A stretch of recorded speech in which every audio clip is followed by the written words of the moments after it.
ನಮಸ್ಕಾರ ಸ್ನೇಹಿತರೆ, ನಮ್ಮ ಮೈಥಾಲಜಿ ಮೀಡ್ಸ್ ಮೀ ಚಾನೆಲ್ಗೆ ನಿಮಗೆಲ್ಲರಿಗೂ ಸ್ವಾಗತ.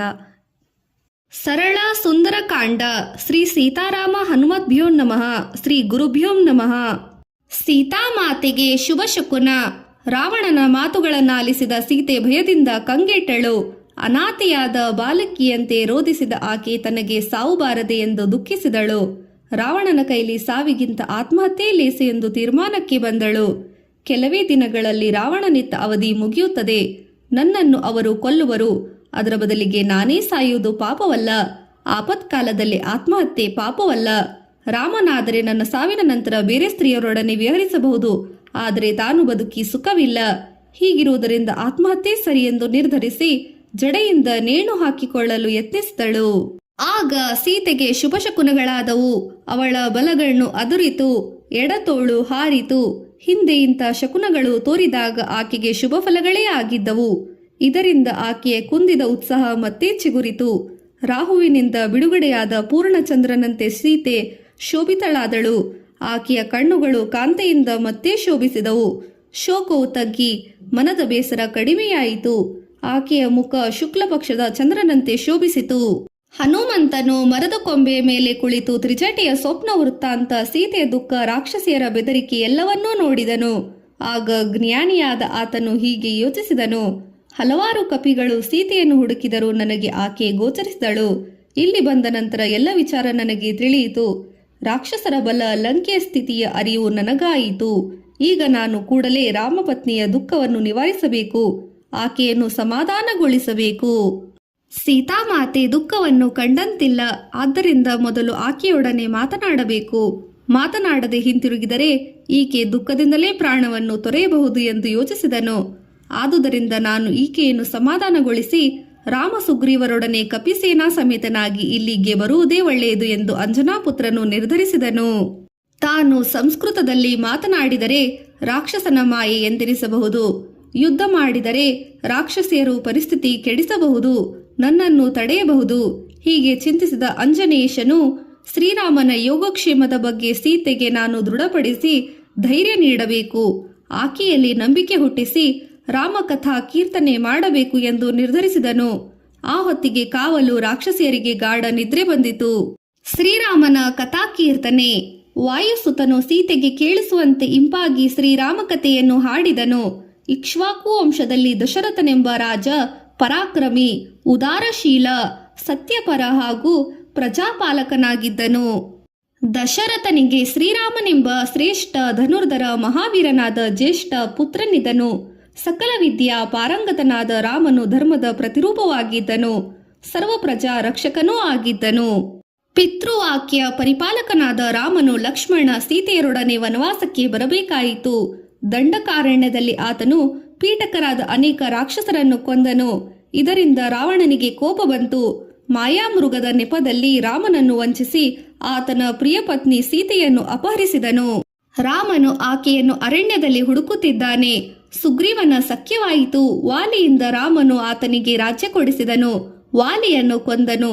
ಸುಗ್ರೀವನ ಬಂಟರಾದ ಕಪಿಗಳು ಸೀತೆಯನ್ನು ಎಲ್ಲ ಕಡೆ ಹುಡುಕುತ್ತಿದ್ದಾರೆ. ನಾನು ರಾಘವನು ಹೇಳಿದ ಸೀತೆಯ ಸಕಲ ಲಕ್ಷಣಗಳನ್ನು ಈಕೆಯಲ್ಲಿ ಕಾಣುತ್ತಿದ್ದೇನೆ. ನಿಜವಾಗಿಯೂ ಸೀತಾಮಾತೆಯ ದರ್ಶನವಾಯಿತು. ಕಪಿಯನ್ನು ನೋಡಿದ ಸೀತೆ ಕ್ಷಣಕಾಲ ನಡುಗಿದಳು. ಶುಭ್ರ ಶ್ವೇತ ವಸ್ತ್ರ ಧರಿಸಿ ನಸುಕೆಂಪಾದ ದೇಹ, ಕೆಂಗಣ್ಣುಗಳು. ಈ ಕಪಿ ಮಧುರವಾಗಿ ಮಾತನಾಡುತ್ತಿದೆಯಲ್ಲ. ಸೀತೆ ಕ್ಷಣಕಾಲ ಕಂಪಿಸಿ ಹಾ ರಾಮ, ಹಾ ಲಕ್ಷ್ಮಣ ಎಂದು ಅತ್ತಳು. ವಿನೀತನಾಗಿ ಕುಳಿತ ಕಪಿಯನ್ನು ನೋಡಿದಳು. ತನಗೆ ಇದರಿಂದ ಏನೂ ಆಗದಿರಲಿ ಎಂದು ರಾಮನನ್ನು ಧ್ಯಾನಿಸಿದಳು. ಅಷ್ಟ ದಿಕ್ಪಾಲಕರ ನೆರವು ಕೋರಿದಳು. ಸೀತಾ ಸಂದರ್ಶನ. ಆಗ ಹನುಮಂತನು ಕೊಂಬೆಯಿಂದ ಕೆಳಗಿಳಿದು ವಿನೀತನಾಗಿ ನಮಸ್ಕರಿಸಿ, ತಾಯಿ, ನೀನು ಯಾರು? ಅಳುವುದೇಕೆ? ನಿನ್ನ ತೊಂದರೆ ಏನು? ಶ್ರೀರಾಮನ ಹೆಸರನ್ನು ಹೇಳುತ್ತಿರುವುದರಿಂದ ಈ ತಾಪಸ ರೂಪ ನೋಡಿದರೆ ನೀನೇ ಶ್ರೀರಾಮನ ಪತ್ನಿ ಸೀತೆ ಎಂಬುದು ನಿಶ್ಚಯ ಎಂದು ಹೇಳಿದನು. ದೇವಿ, ನಿನಗೆ ಶುಭವಾಗಲಿ ಎಂದ ಆಂಜನೇಯನಿಗೆ ಸೀತೆ ತಾನು ದಶರಥ ಮಹಾರಾಜನ ಸೊಸೆ, ಶ್ರೀರಾಮನ ಪತ್ನಿ, ಜನಕ ಮಹಾರಾಜನ ಮಗಳಾದ ಸೀತೆ ಎಂದು ಹೇಳಿ ಅರಣ್ಯಕ್ಕೆ ಬರಬೇಕಾದ ಸಂದರ್ಭವನ್ನು ವಿವರಿಸಿದಳು. ರಾಮನನ್ನು ತೊರೆದು ತನಗೆ ಸ್ವರ್ಗ ಸುಖವು ಬೇಡವೆಂದರೂ ರಾವಣನಿಂದ ಅಪಹೃತಳಾದ ತನಗೆ ಕೇವಲ 2 ತಿಂಗಳು ಕಾಲಾವಧಿ ಇದೆ ಎಂದು ನಂತರ ಪ್ರಾಣ ಬಿಡುವುದಾಗಿ ಎಂದು ಸೀತೆ ಆಂಜನೇಯನಿಗೆ ತಿಳಿಸಿದಳು. ಹನುಮಂತನು ಸೀತೆಯ ಮಾತನ್ನು ಕೇಳಿ, ದೇವಿ, ನಾನು ಶ್ರೀರಾಮನ ದೂತನಾಗಿದ್ದೇನೆ ಎಂದು ಹೇಳಿದ. ರಾಮನ ಸಂದೇಶ ತಂದಿರುವೆ, ಆತನು ಕುಶಲಿಯಾಗಿದ್ದಾನೆ, ನಿನಗೆ ತನ್ನ ಕುಶಲ ಸಮಾಚಾರ ಹೇಳಿ ಕಳಿಸಿದ್ದಾನೆ ಎಂದನು. ಇದರಿಂದ ಆಕೆಗೆ ನಂಬಿಕೆ ಬಂದಿತು. ಆದರೆ ಮಾಯಾ ರಾವಣನೆಂದು ಸಂಶಯವೂ ಬಂದಿತು. ಆಗ ಆಕೆ, ಶ್ರೀರಾಮದೂತನೇ ನೀನಾಗಿದ್ದರೆ ರಾಮಕಥೆಯನ್ನು ಇನ್ನೂ ತಿಳಿಸುವವನಾಗು. ರಾಮನ ಕಡೆ ನನ್ನ ಮನಸ್ಸು ನೀನು ಸೆಳೆದಿರುವೆ, ಬೇಗನೆ ರಾಮನು ದರ್ಶನ ನೀಡಬಾರದೆ ಎಂದು ನುಡಿದು ಮೌನ ತಾಳಿದಳು. ಆಂಜನೇಯನು ಆಗ ಶ್ರೀರಾಮನ ದಿವ್ಯ ರೂಪ ಅಂಗಾಂಗಗಳ 32 ಶುಭ ಲಕ್ಷಣಗಳನ್ನು ವಿವರಿಸಿದನು. ಲಕ್ಷ್ಮಣ ಬಗೆಗೆ ತಿಳಿಸಿದನು. ಶ್ರೀರಾಮನ ಸೂಕ್ಷ್ಮ ದೇಹ ಲಕ್ಷಣ, ರಹಸ್ಯವಾದ ಸೀತಾರಾಮರ ಸಂಭಾಷಣೆ, ಸೀತೆ ಆಭರಣಗಳನ್ನು ಋಷಿಮುಖದಲ್ಲಿ ತಾನು ಗುರುತಿಸಿದ ಬಗ್ಗೆ ವಿವರವಾಗಿ ವಾಯುಸುತನು ತಿಳಿಸಿದನು. ತನ್ನ ಹೆಸರು ಹನುಮಂತ, ಸುಗ್ರೀವನ ಮಂತ್ರಿ ಎಂದು ದೃಢಪಡಿಸಿದನು. ಶ್ರೀರಾಮ್ ಮುದ್ರಿಕಾ ಪ್ರಧಾನ್. ದೇವಿ, ಇದೋ ಶ್ರೀರಾಮನ ಹೆಸರನ್ನು ಕೆದಿದ ಉಗುರವಿದು, ನಿನಗೆ ವಿಶ್ವಾಸ ಹುಟ್ಟಲೆಂದು ಶ್ರೀರಾಮ ಇದನ್ನು ಕಳುಹಿಸಿದನು ಎಂದು ಹೇಳಿ ವಿನಯದಿಂದ ಆಕೆಗೆ ನೀಡಿದನು. ಜಾನಕಿಯು ಪತಿಯ ಕೈಯುಂಗುರವನ್ನು ನೋಡಿ ರಾಮನನ್ನೇ ನೋಡಿದಷ್ಟು ಸಂತೋಷಚಿತ್ತಳಾದಳು. ಮತ್ತೆ ಅದನ್ನು ಕೈಗುತ್ತಿಕೊಂಡು ರಾಮನ ಕುಶಲದ ಬಗ್ಗೆ ವಿಚಾರಿಸಿದಳು.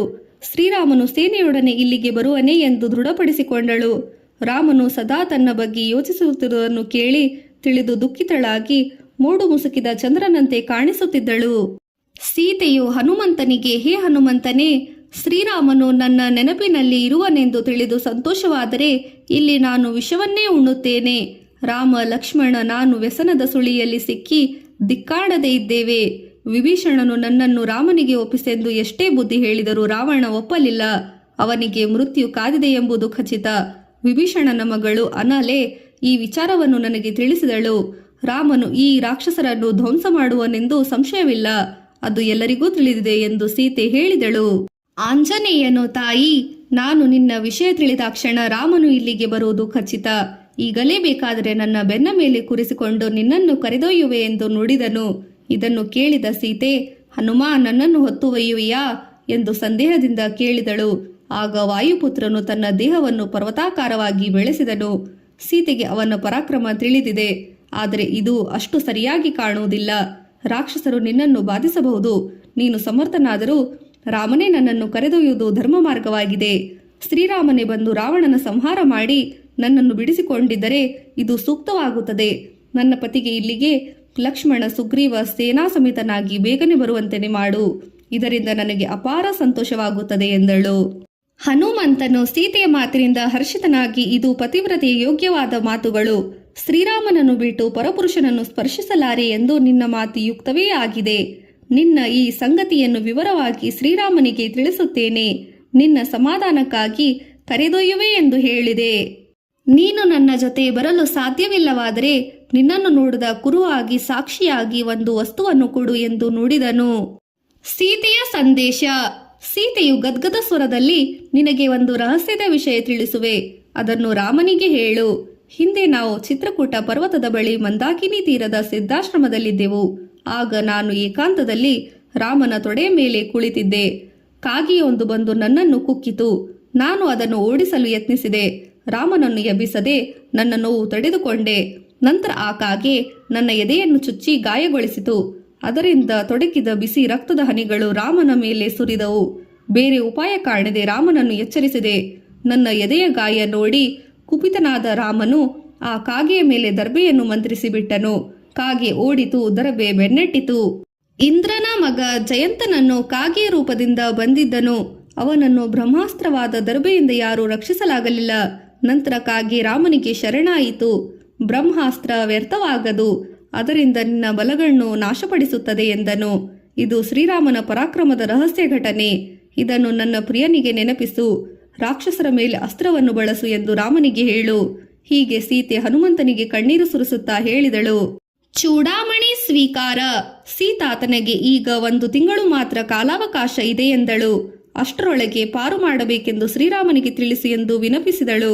ನಂತರ ತನ್ನ ಸೆರಗಿನಿಂದ ಕಟ್ಟಿಟ್ಟುಕೊಂಡಿದ್ದ ದಿವ್ಯ ಚೂಡಾಮಣಿಯನ್ನು ತೆಗೆದು, ಇದನ್ನು ನನ್ನ ಕುರುವಾಗಿ ಸಾಕ್ಷಿಯಾಗಿ ನನ್ನ ಪತಿಗೆ ಕೊಡು ಎಂದು ಹನುಮಂತನ ಕೈಯಲ್ಲಿಟ್ಟಳು. ಹನುಮಂತನು ಅದನ್ನು ತನ್ನ ಬೆರಳಿನಲ್ಲಿ ಹಾಕಿಕೊಂಡನು. ಸೂಕ್ಷ್ಮ ರೂಪ ತೊರೆದು ಬೃಹದಾಕಾರವಾಗಿ ಬೆಳೆದನು. ಸೀತೆಗೆ ಪ್ರದಕ್ಷಿಣೆ ನಮಸ್ಕಾರ ಮಾಡಿ ಕಿಷ್ಕಿಂಧೆಗೆ ವಾಪಸ್ಸಾಗಲು ಸಿದ್ಧನಾಗಿ ಹೊರಟು ನಿಂತನು. ಸೀತೆಯು ಚೂಡಾಮಣಿಯನ್ನು ನೀಡಿದ ನಂತರ ಮತ್ತೆ ಹೇಳಿದಳು, ಈ ಮಣಿ ನೋಡಿದೊಡನೆ ನನ್ನ ಪತಿಗೆ ನನ್ನ ಮಾತಾಪಿತರು ದಶರಥ ಮಹಾರಾಜನು ನೆನಪಾಗುತ್ತದೆ. ನಂತರ ಆತನು ಮುಂದಿನ ಕಾರ್ಯಕ್ಕಾಗಿ ನಿನ್ನನ್ನೇ ಪ್ರೇರೇಪಿಸಬಹುದು. ನೀನೇ ನನ್ನ ದುಃಖ ನೀಗುವ ಉಪಾಯ ಮಾಡಬೇಕು ಎಂದಳು.